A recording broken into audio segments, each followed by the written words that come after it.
if you want to see the daily data usage of your Redmi 15C, so in this video I will show you how you can do that. First of all, just go to settings, then tap on more connectivity options. From here you will find the option of data usage. Just tap on it, and over here you will find the data usage of every single app on your smartphone. As you can see, since we have not used any mobile data, it is showing that none of the apps on our smartphone has used the mobile data.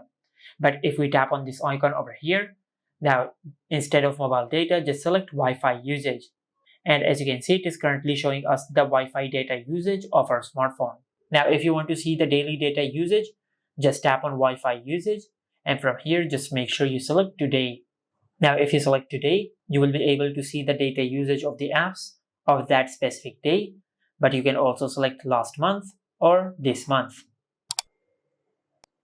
Just like that. And this is how you can show the daily data usage on the Redmi 15C. Make sure to like, comment, and subscribe. Thank you for watching.